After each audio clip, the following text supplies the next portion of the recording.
Who are the ad watchers? We are attorneys at the National Advertising Division of BBB National Programs, a team with over 50 years of experience investigating and resolving disputes over the accuracy of national advertising campaigns. We don't just take ads at face value, we put them to the test. Why? Because advertising law can be simple, but it's the execution that's hard.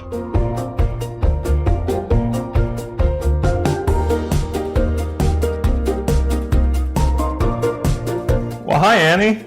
Hi, Dan. Welcome to your first podcast episode. I know. It's very exciting. Here we are. It's a new year, a new season of Ad Watchers, and as you noted, you have a new co-host in yours truly. But before we get down to business, what's been new with you?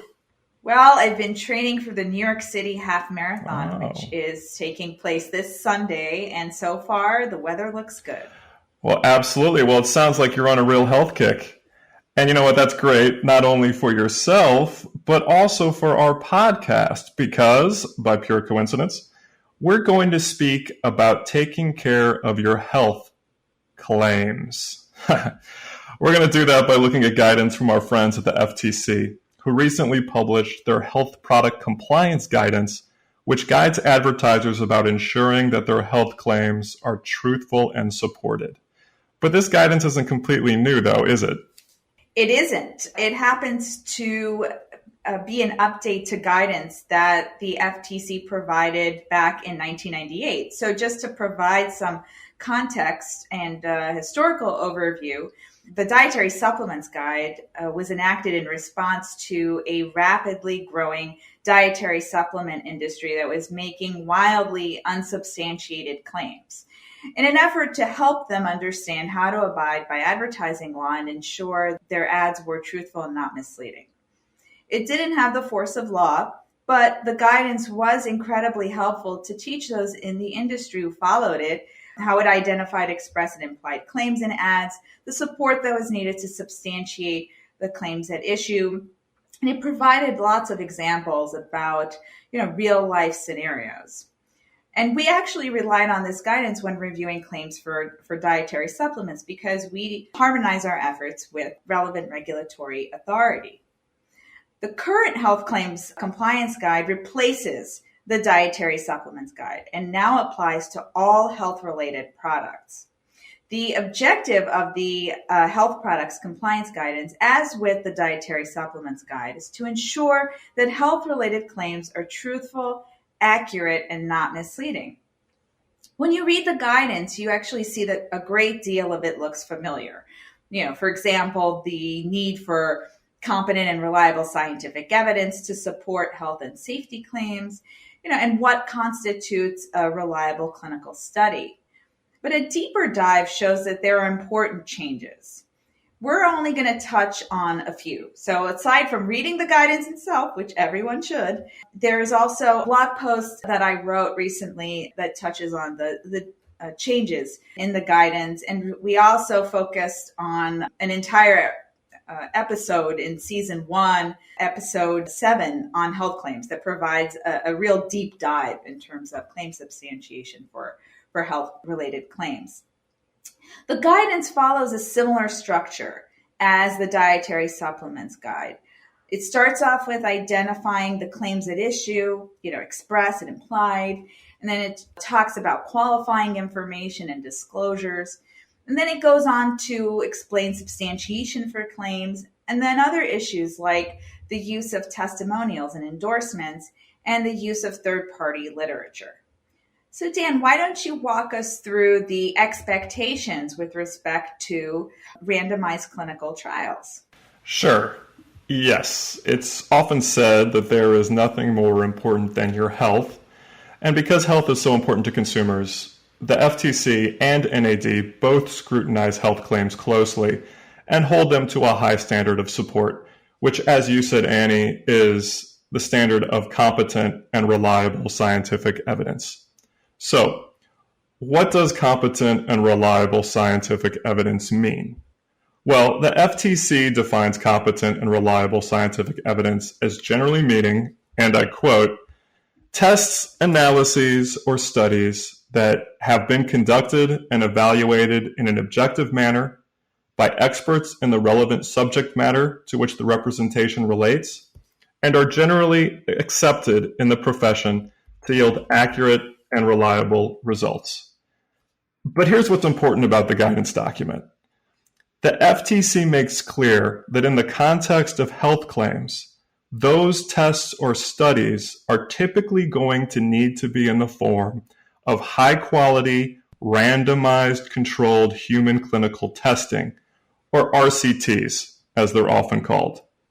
And that's consistent with NAD's expectation of health claim support as well.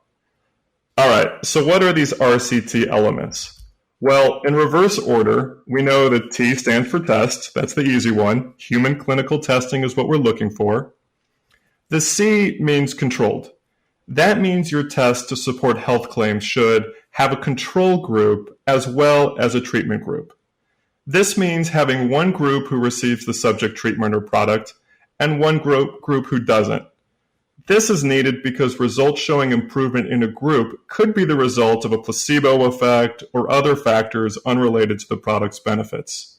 Having a control group is going to help isolate the effects of these other variables from the effects of the treatment. Another element related to control is that the test or study should be double-blinded. This means that neither the participants nor the researchers should know who is in the treatment group and who is in the control group. This is going to help mitigate the possibility of bias.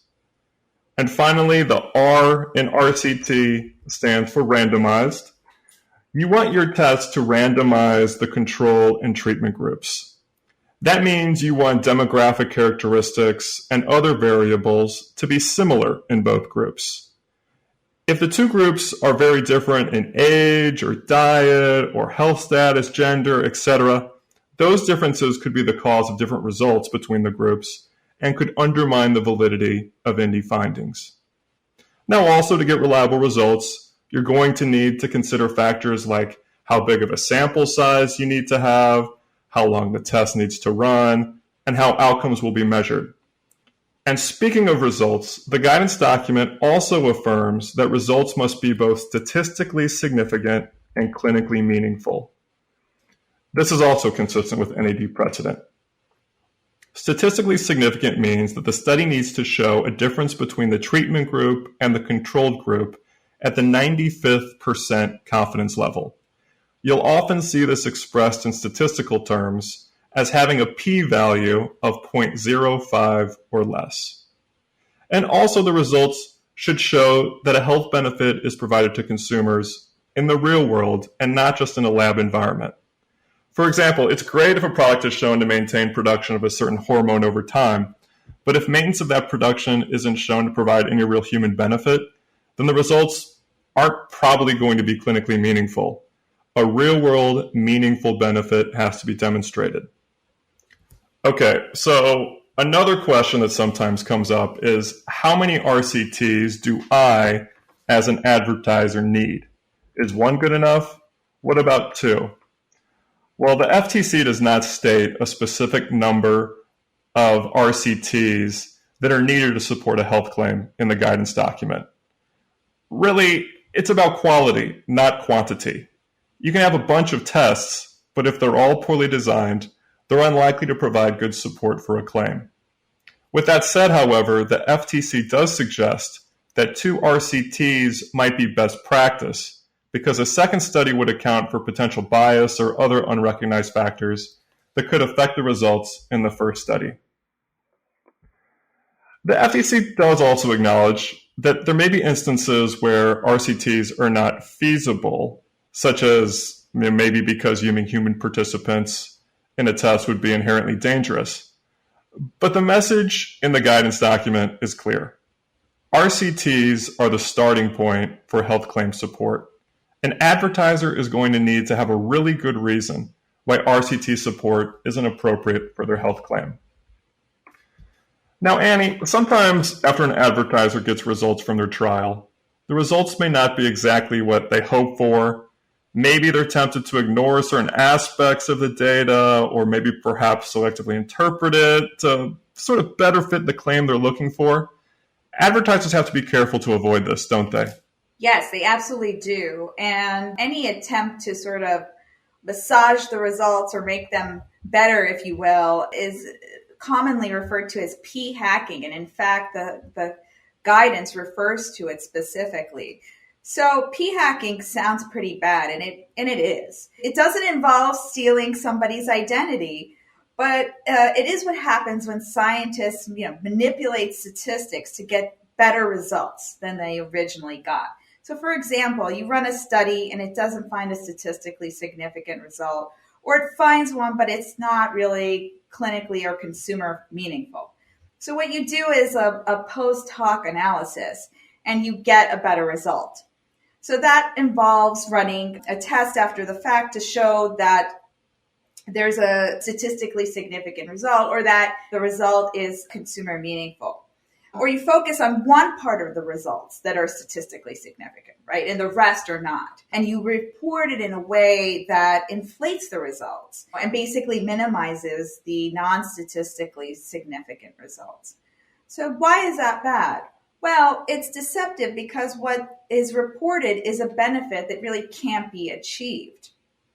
NAD has looked at post hoc statistical analyses in many cases. So we once had a case with a dietary supplement that was marketed as improving memory. And one of the studies provided by the authors showed statistically significant results compared to the placebo group. And the authors did not identify an effect size that would have been considered to be meaningful. Well, after the fact, the authors said that one of the results was meaningful. We said that that's a post hoc comment that doesn't rise to the level of competent and reliable scientific evidence that the intervention effect size was meaningful to people with age-related memory concerns. We also looked at this issue in a dog chews case where the study at issue assessed whether the advertiser could make a percentage tartar reduction claim. The advertiser study paired the dogs based on a comparable mean plaque accumulation score, which is pretty common in animal studies.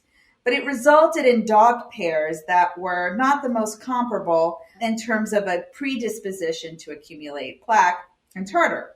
So what did the advertiser do? Well, they did their own pairing to maximize the number of dog pairs that could be used to determine what percentage of up to tartar buildup reduction claim could be supported. So we said that this post hoc analysis was invalid because it deviates from the underlying study's protocol and ultimately undermines the reliability of the results. And that was especially true in that case because they were making a clinically proven claim. That's an establishment claim. And a higher level of proof is expected. And lastly, in a contact lens solution case, the advertiser revised their statistical plan that was used in the study to support an overall comfort claim to exclude people who scored 0 in the difference in comfort between the right eye and the left eye, preferred the way that one eye felt. So by doing so, this study was able to reach a measure of clinical relevance. And we found that this too undermined the reliability of the study. Yeah, the claim has to be tailored to fit the data. Don't tailor the data to fit the claim, right? Yeah, absolutely. Another important point made by the guidance: make sure your advertising doesn't mislead consumers about the extent of support for your claim. You have to clearly convey limitations or qualifications of the claim so that that information is easily noticed and understood by consumers. And to be able to do that, an advertiser really needs to become familiar with all the scientific evidence, both for and against the claim they'd like to make. You can't just ignore other studies or trials relating to your claim that are out there.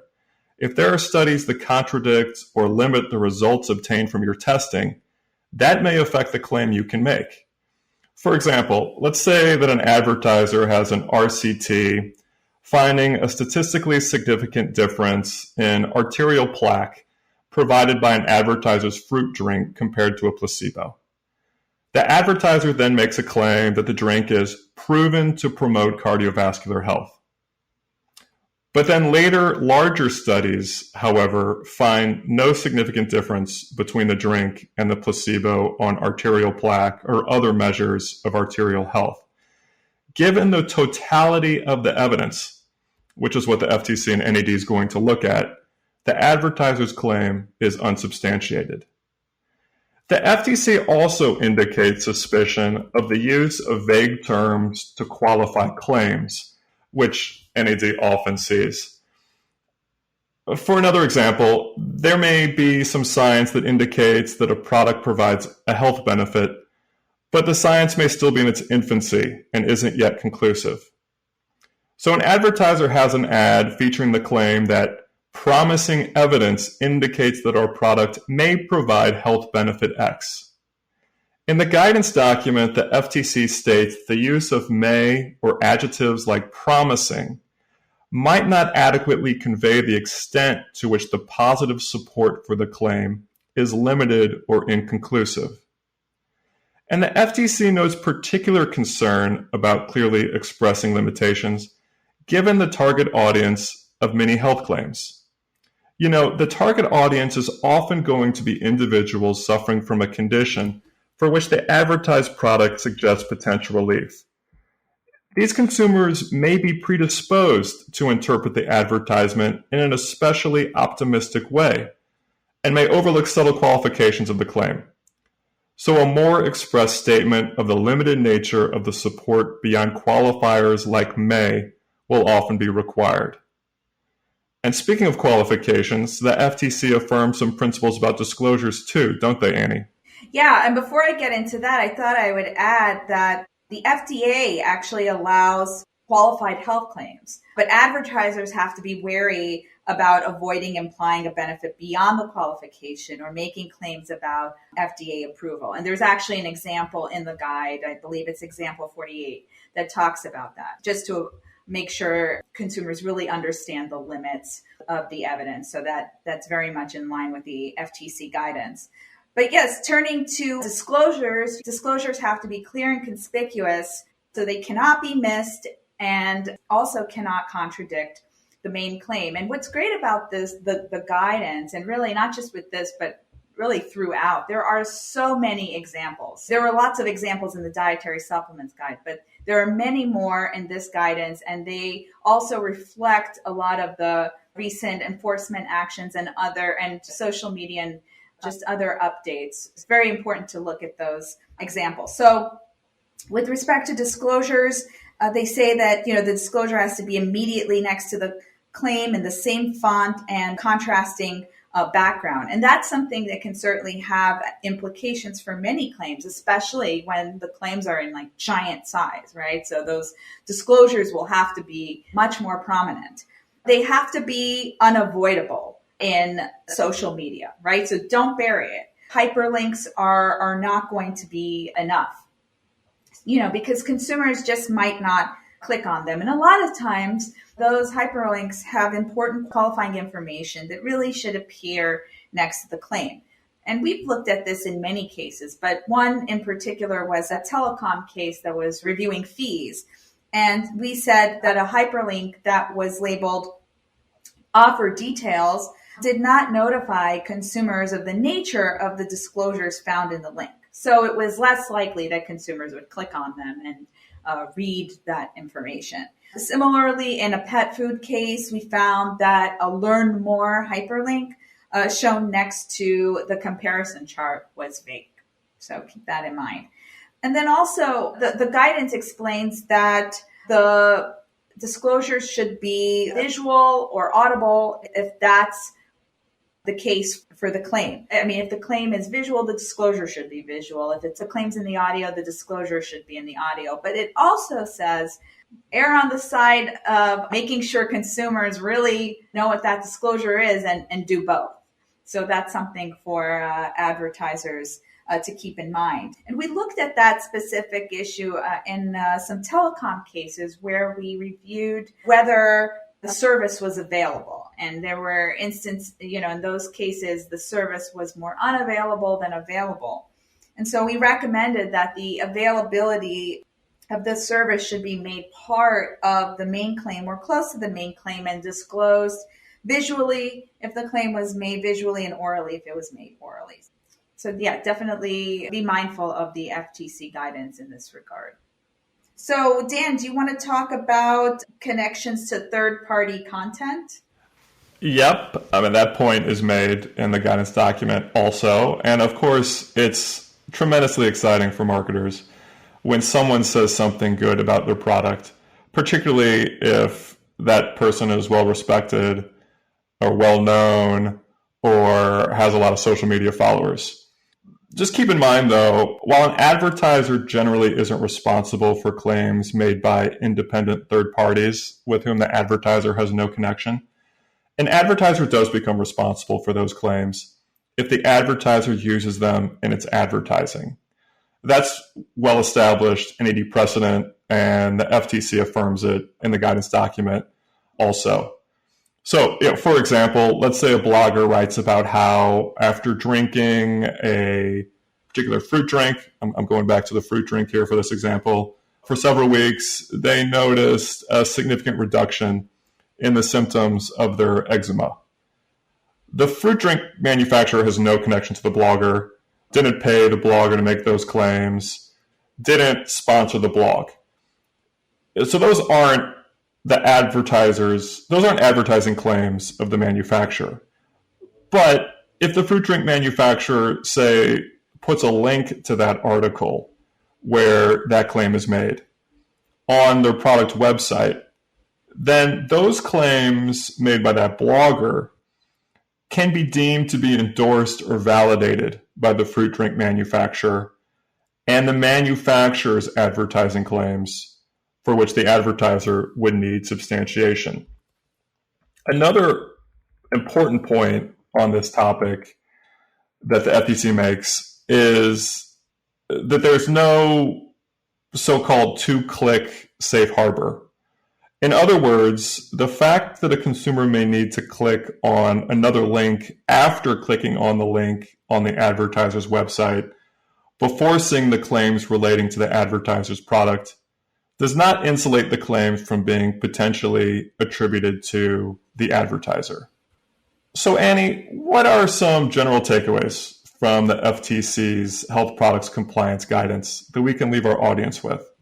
Sure. Well, I think one takeaway is that, you really need everybody to be on the same page in your company. So it's all hands on deck, I'd say. Legal and marketing and R&D should all sit together and really understand what the guidance is, especially marketing. I think that legal departments have to stress the importance of the guidance and, try to make the guidance more understandable in terms of their applicability for claims and really have them focus on the examples. The examples are excellent and they provide very good roadmap in terms of what to do and what not to do so that you can avoid the 11th hour session of having to scrap a commercial or part of your campaign because somebody did not read the guidance. So definitely make sure that the guidance is followed and check in periodically to make sure it's being taken into account in the campaigns. Yeah, your sort of guidance about having marketing and R&D and legal all working together from the onset, it helps with my takeaways too, which are, the first one, know the science. That means both the good science for your claim and the bad science for your claim. Or at least what I mean is the science that may not have produced the results that fits your claim perfectly. Knowing the science is critical. If you don't know the science relating to your health claim, it's going to be really hard for you to ensure that your conveyed marketing message about the health benefits of your product is accurate with the level of support that's out there. The second thing I'd say is, and you touched on this, Annie, is be vigilant. Stay current with the science. Just because your claim may be supported when it's first disseminated does not mean that it will stay that way forever. The science can change. Also be vigilant with making sure your claim doesn't grow beyond the support you have. There can be a tendency after a claim has been used in marketing for a while for it to gradually change, either by subtle revisions or by placing it in new context in which it's used, which can create maybe new unintended implied claims. So be vigilant, try to avoid this claim creep. And on a related note, again, be precise with your language and clear in your messaging. I would say that this is probably not the place to rely on puffery. Also be aware that, as we said, vague soft words, despite making a claim literally true, might not effectively convey the limitations or qualifications on your health claim. Anything else from you, Annie? Yes, and also I'd add to that humor won't save you either. You can have fun, but be very careful because the line can easily be crossed. Yeah, I mean, sometimes it makes our job more fun when there's humor, but it's not going to help support your claim usually. Right.